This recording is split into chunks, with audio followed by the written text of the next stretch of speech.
waste? And as it's very concentrated, are there any thoughts to send it to the space? What was the last part? They tried that in England.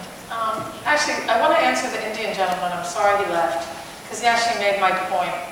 China's starting to build nuclear power plants, and India's not, because India is a democracy and it takes a lot longer. But he's gone, so I can't really tell him that.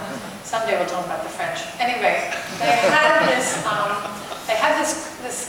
big, important idea in the UK that we would set up a committee. It was called Quorum, the Committee on Radioactive Waste, which did everything you could with the waste. It threw it up into the atmosphere as far as you could throw it.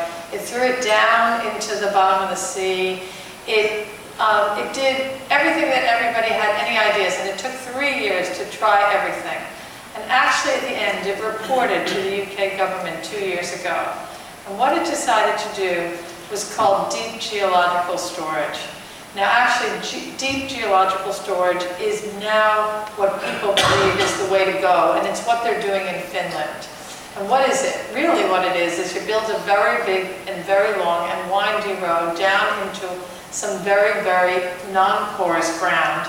You go very far down, you build a big cavern, you line it with lead and every other kind of material you can think of, and then you lay the rods in and you close it up.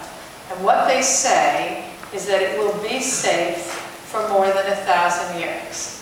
Now what you say is 1,000 years, that's not forever.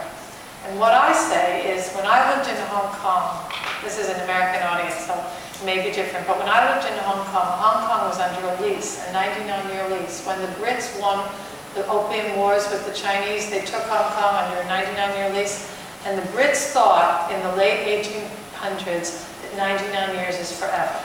So here we are. For me, 1,000 years is forever. But if 1,000 years is not forever, this is called deep geological storage with retrievability. So they're building this cavern under the ground in the non-porous area so that when science comes along in the next 1,000 years, which we all believe it will, they can open up that cavern, take the rods out, and do whatever we believe is appropriate for it.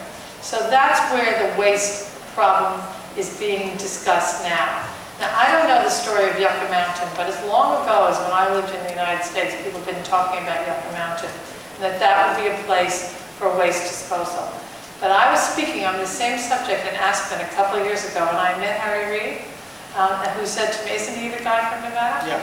And he said, Lady Judge, let me tell you, just like this, there will never be a waste repository in Yucca Mountain. And I think he may be the one that controls it. So I don't know what will happen in there. Let me, But maybe I was about to say, maybe you know.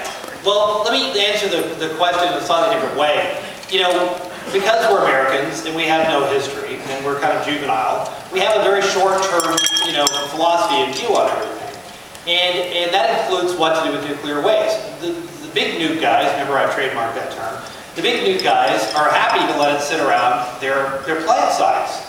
Why? Because technically it belongs to our government, which means they can sue the government for every year it sits around their plant site. We don't open the Yucca Mountain or some long-term storage facility.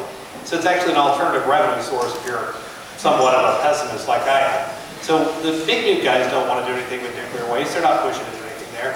The magic or the secret of this whole thing is that about 94% of what we call waste is actually valuable energy.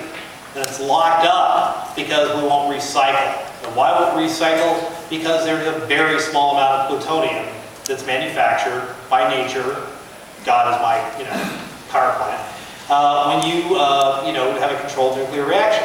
So really it's about what to do about the plutonium that freaks people out. And it's a small amount, and it's not something that's trivial, but we know how to deal with it. There are chemical processes, there are physical processes. The bottom line is I'd much rather deal with a problem than not deal with a problem. And right now, we're not dealing with the issue of recycling.